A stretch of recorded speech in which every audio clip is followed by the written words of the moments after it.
We just found one of the best Android Terraria mod that got released during the launch of the 1.4.4 Labor of Love update. Meanwhile, most Terraria content creators are milking the 1.4.4 update drier than the Sahara Desert. Amidst all of this, my dumbass brain decided to make a video on this Android Terraria mod. Surely, nothing will go wrong if I'm not following the YouTube trend, right? The mod I'm going to be showing today is the Homeward Journey mod. It is a content mod that has many stuffs, including even many post-Moonlord content like bosses that require a unique way to spawn them. This mod plans to add many more bosses. Here's the chart the mod developer made, showing the current bosses and the plans for future bosses. I also just realized that Golem is literally based off King's Life. Bruh. Let's first start with Walls of Shadows. It is summoned using the ultimate torch in this rectangle square area in the Abyss biome. It is a creepy looking ass 3D Undertale boss that is based off Wall of Flesh. It has nothing to do with Terraria 2D style at all, but that is what makes it unique. The black part slowly increases larger in size as the fight goes on, so you don't want to make the fight too long. But don't worry, when you defeat one of the eyes, the black part decreases in size. The boss attacks consist of summoning long spikes on the walls, shooting these mini purple easy to dodge projectiles, and summon these little minions sometimes. While being quite scary, the boss is actually not too hard to fight, as the attacks are quite easy to dodge. I'd like it even more if they add more variants to the attacks, as the fight is quite bland. I very much love the concept of Walls of Shadows, but I think the name Hall of Shadows fits this boss much better. Overall, I'll give this boss a solid 3 out of 5, and it goes to the B tier. And I know lots of you must be wondering, what if we go outside the box? Well, don't try to teleport outside the box. You will instantly die even if you are in God mode. Before we are moving on, yes, this mod adds the Abyss biome, similar like the one in Calamity. But it's just really bad and just very boring. It lacks a lot of creativity and twist put into it.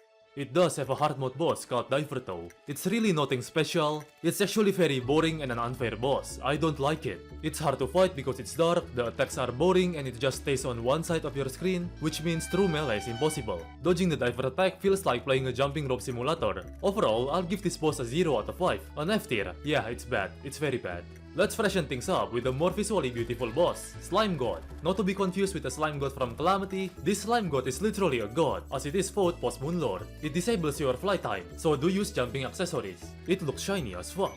My eyes got blinded by it. Its attack consists of shooting rays that summons these majestic horses, spewing these flare hit rays that are shaped like stars, or these death ray laser beams and such. It has a phase 2 when it reaches half HP. The boss grows literal huge ass wings, increasing its trip level, obtaining new attacks that blinds your eye with its majesticness, and a rainbow road attack that is annoying and stun locks you. Overall, it's a great boss, 4 out of 5. It belongs in the A tier. If you notice, in the Slime God fight clips, I'm using quite a funny flail that breaks my game screen. It is called the flailing action, and yes, it is a unique flail that has a screen breaking effect. Or shall I say game breaking? Because well, classic Git, I accidentally found a game breaking exploit using this weapon. You see, you don't need to charge this flail to make it shoot out, so you can just spam click it on a hard surface below you, and you will get this chaotic effect. Yep, it's perfectly balanced. It's not a Git video if it has no perfectly balance in it. Moving on to the next bosses that require a unique way to spawn them. Starting off with the Overwatcher, based off the twins. And not to be confused as the Team Fortress 2 killer game that got its server shut down globally only 6 years after launch. To summon it, you need to make a sand block float beside the hallowed altar. You just need to use a hammer on a block below sand block and you're good to go. I actually fucking love this boss. The boss speeds up your wall time so much from day to night to day again, enabling epileptic seizures, in a good way of course. You probably won't survive fighting this boss in real life because you'd be aging way too damn fast. It has lots of unique attacks that are time related and like clock shaped, which I think is definitely very unique and refreshing.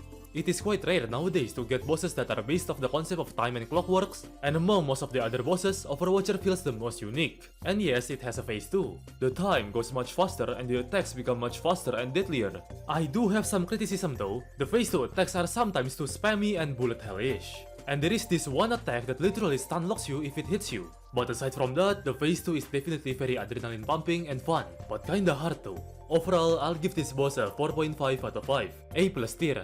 On to the next boss. Its summoning condition is you have to have more than 600 HP. Just use this ruby ring accessory and you are good to go. It is a worm boss called the Lifebringer. It is the god of life, based off the destroyer. Look, its green visual effects are nice and all, nature is cool. I like the plant themed attacks, points and such. And you can only attack its tail, which is a nice twist.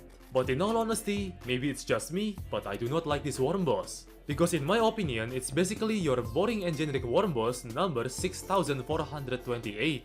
Look, it's cool, and I understand that it's hard to make a worm boss look not boring and interesting.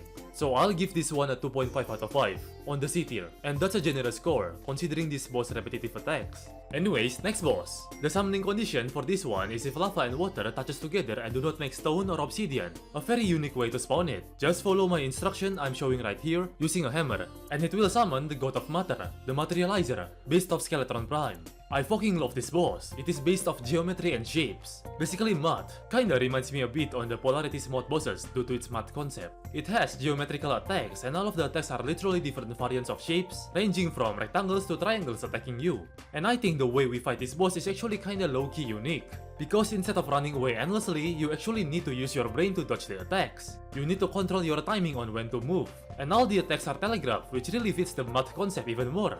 The more you fight this boss, the more you learn about his attack pattern. This boss is definitely a unique and refreshing one for sure, and deserves a 4.5 out of 5 score. Another A+ tier boss. Now, the next boss is the Motherbrain, the obligatory modded mechanical brain of Tuluhu, fightable post Plantera. You summon it using the metal spine in the dungeon. I find it quite interesting that they decided to put it inside the dungeon instead of the Crimson Biome.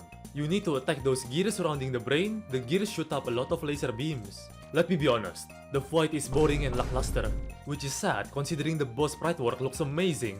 Its phase 2 is literally just one attack, which is the illusion thing. I almost fall asleep during the fight due to how boring it is. If you want to get a good mechanical brain of Tuluhu, you guys should be fighting the Mecha Brain in the Mech Bosses Rework mod, which is significantly better. My score for Motherbrain is 1 out of 5, another F tier. Next boss is summoned using Kenneth Soul of Light in space. It's basically a huge spinning rod. Look, it's funny, I get it, but why? The attacks are spewing these mini tornadoes, laser beams, and weird-ass minions. It spins a lot and all, but like it almost feels like a 5-year-old drew a drawing and the mod dev decided to make the drawing into reality. Despite being funny spinning boss, it is a 1.5 out of 5, D tier, and that's just because of the funny spin. Next boss is surprisingly pre-hard mode, the Marguis Moonsquid. This boss reminds me a lot of that one Ultra New mod squid boss. For a pre-hard mode boss, it's a decent boss, nothing super duper special. It is your typical generic ocean squid boss and behaves like one as well, 2 out of 5. A solid C- tier. It's just a funny squid, nothing to write home about. And yeah, that's all the bosses. Unrelated to the video, but there is a Terraria Mod developer and a good friend of mine that is developing his own roguelite indie game, Walk the Times. You guys might wanna check it out, as any kind of help would help him. Thanks. Moving on to the weapons. I'm only going to be showing a few of the weapons that I find interesting, so this will be quick.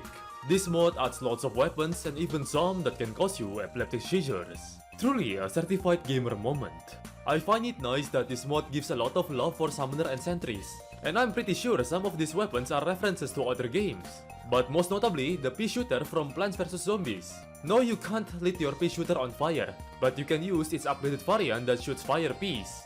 Finally, Plants vs Zombies in Terraria. And I find a lot of Super Mario references in this mod, from Yoshi X to Rainbow Stars, but especially these ice and fire flowers.